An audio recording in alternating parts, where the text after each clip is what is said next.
Following on from the playing by ear technique that we looked at just now, where you listen for the bass notes and you sing a major scale to work out where you're going, the next thing to do is to be aware of what happens in all other keys. We've looked at C major so far, which is just white notes up the keyboard. That's fine. So they're all natural notes. But one thing that a scale must always have is a straight alphabetic run. No two letters the same. C, D, E, F, G, A, B, C. It's a continuous run of letters up the fingers there, up the piano. So G major. G has one black note in it.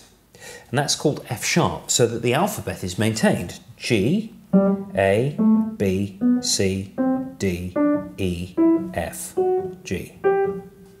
You just call F sharp to signify that the F has become a black note. So there are 12 keys in all, 12 major keys.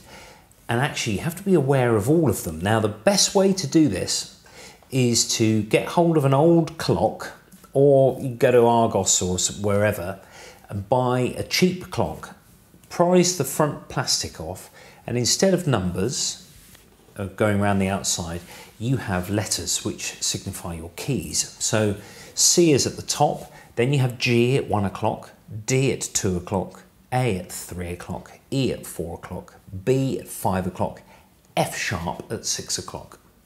And then round the other side you have F at 11 o'clock. Now we're going to call this minus 1 o'clock.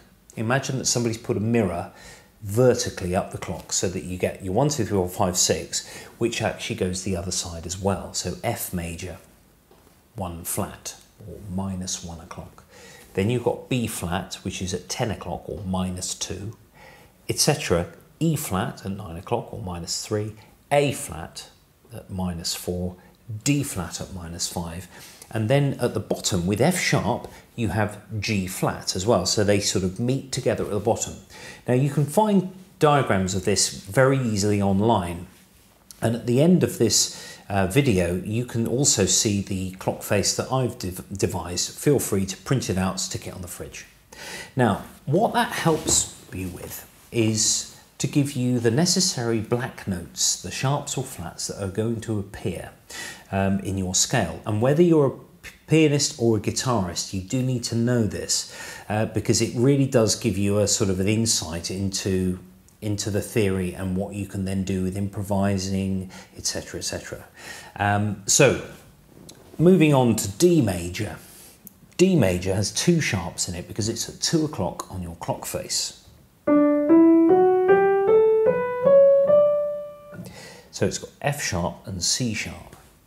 Now, in order to know what sharps you need, or what flats you need, because they're not in alphabetic order necessarily. D major's got an F sharp and a C sharp, and actually F is further up the alphabet than C. The answer is, it's a mnemonic that you need to remember, which is called Father Charles goes down and ends battle. Rather sort of archaic, sort of medieval sounding phrase. Father Charles goes down and ends battle. That means that gives you the sharps that appear as you become more complicated with the keys. So, for example, G major's just got the first one, Father. D major's got the first 2, Father Charles. So A major will have Father Charles goes. These scales all sound the same. If you go away from the piano and then play another scale, it'll have that sort of bright la la la la la la la la sort of sound. So A major, B flat major, one's just slightly higher than the other, but they have the same sound. So that's what a vocalist means when they say, oh, can I have it a bit lower?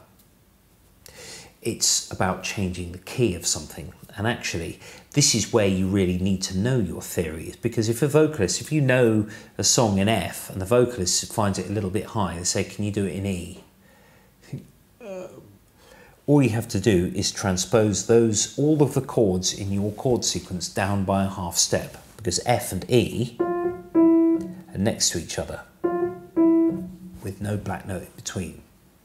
So it could be, oh, can we have it a bit more? F to E flat. Oh, okay. So everything has to come down a step. So for example, a C chord would be a B flat chord. Now there's all this sort of theory. You're really best off learning bits of it at a time and going out and trying it out. Trying it out in the field, trying to play a song that you know. You learn a song in a particular key and think, oh, I'm going to try putting it down a step or up a step. It's a really good idea to do that. I used to do gigs with a keyboard player who played everything in C and used the transpose button on the piano, which is just, well, frankly, it's disabling to your sort of music theory. It means you never ever learn anything, and if you then play an acoustic piano, you wouldn't be able to do it. So the black notes on the piano are not to be sort of, they're not the sort of things to be scared of. They are your friend. So B major has got 5 sharps. It's at 5 on the clock face. Father Charles goes down and. That's quite convenient because actually it uses all the black notes.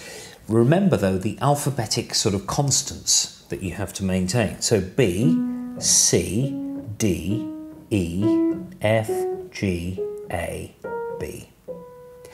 The A sharp wouldn't be called B flat because then you'd have a break in your alphabet. B, C, D, E, F, G, B, B. You've missed A out. So that's why it's called A sharp and not B flat in that particular key. So the black notes are called 2 different things. C sharp and D flat are the same, they're the same pitch. E flat and D sharp. G flat and F sharp, A flat and G sharp, A sharp and B flat. So that in a bit of a weird order, but those are the constant things. So printing out a sheet that you can see at the end of this video, just taking a screenshot of it and printing it out and sticking it on the fridge, you'll find that the order of sharps that I talked about just now, Father Charles goes down and ends battle, is shown there. Now the order of the flats in a flat key is that mnemonic the other way round. Battle ends and down goes Charles's father. So it makes sense as a sentence both ways, which is why it's useful to remember that particular one. Some people go on about Father Christmas and electric blankets and things, but actually Father Charles goes down and ends battle works backwards, and that gives you twice the information. And there it is. So C major,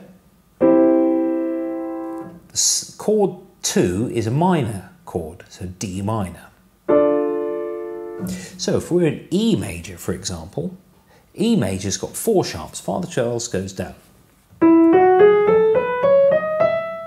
The second note is a sharp, it's an F sharp. So if we have an E major chord, the second chord is F sharp minor. Now that could be illustrated a bit better on the guitar. So if I have, for example, G and A minor,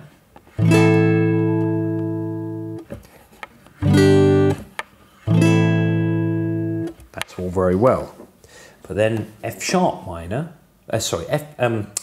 E major to F sharp minor.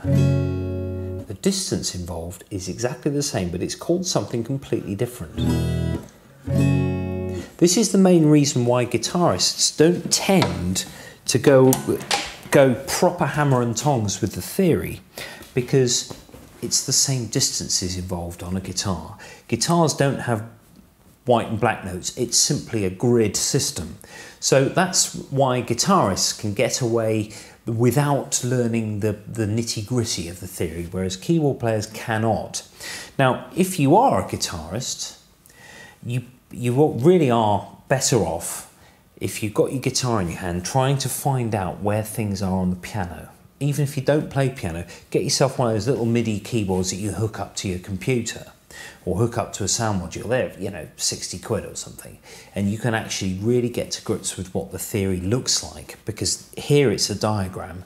Here it's a bit more abstract on the guitar. It's just a row of frets with markings on, which don't really tell you anything about the music theory. The markings are simply there so that you can find your way around.